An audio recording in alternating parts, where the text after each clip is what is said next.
Welcome back. We're quite familiar with this confusion matrix.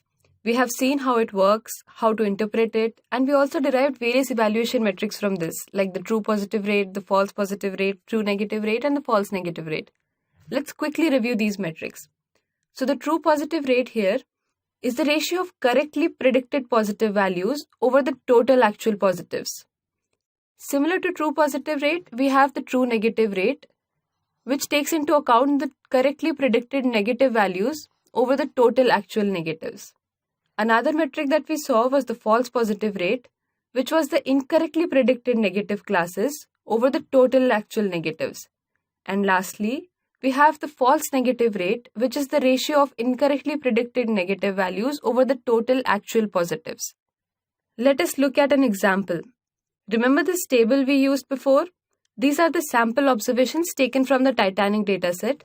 Here we have the actual values, and we also have the predicted values for our model.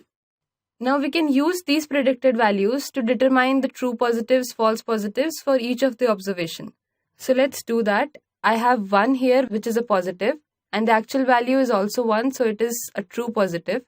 Similarly for this, it will be positive and the actual value is 0, so false positive, and so on and so forth. We can do it for all the rows. So as I've done here, now we can count the total number of true positives, false positives, true negatives, and false negatives.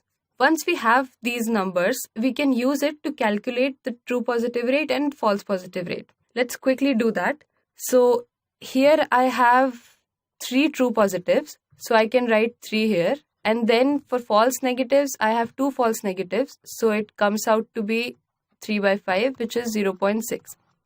Again, if I want to calculate the false positive rate, I'll count the total number of false positives, which comes out to be 2, and the true negatives comes out to be 1. So I'll have this again as 0.66. So you can see how we can calculate true positive rate and false negative rate. Similarly, we can do it for the true negative rate and the false negative rate. I encourage you to pause the video and calculate these values at your end before moving ahead. So far we used the predicted classes, which were 0 and 1. Now what if I have a model that is predicting probabilities of classes and not the classes themselves? And suppose I want to use these probability values to understand how my model performs. We know that we can't really compare these probabilities with the actual classes, can we? So is there any way to generate actual classes based on these probabilities for the classes? Think about it. Let's say I set a cutoff to 0.5. So the probability values which are greater than 0.5 or equal to 0.5 can be labeled as 1, and the other probabilities which are less than 0.5 can be labeled as 0. So if I do this for this problem, I'll have 0.9 as 1, 0.51 is again greater than 0.5, so it will be 1. Then similarly this will be 0 and this will be 0 and so on. So once I do it for all the predicted probabilities, I will actually have the predicted classes. After obtaining the predicted classes, we know the steps, right? We can calculate which one of them is true positive, which is false positive, and so on. And using the count of the true positive, false positive, true negative, and false negative, we can generate the true negative rates, false negative rates, etc. You know the formulas to calculate these, right? In case you face any difficulty, I encourage you to watch the previous videos again. So moving forward, I can see that my model has predicted 4 out of 8 values incorrectly. For example, in the second ID, the predicted value is 1, but the actual value is 0. Similarly, here we have the predicted value as 0 and the actual as 1, and so forth for the ID 4 and ID 8. So what can we do to improve the model's predictions?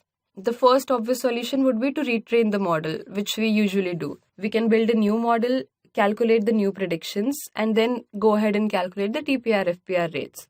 But is there any way we can use the same model? Can we play around with the threshold value? Remember we set it to 0.5 currently? Now let's try and change the threshold value to 0.4 and calculate these actual values. So here I've done that. We can now see that I have only 3 incorrect predictions. Once we have these actual values, we can calculate the TP, TN, FP, and FN.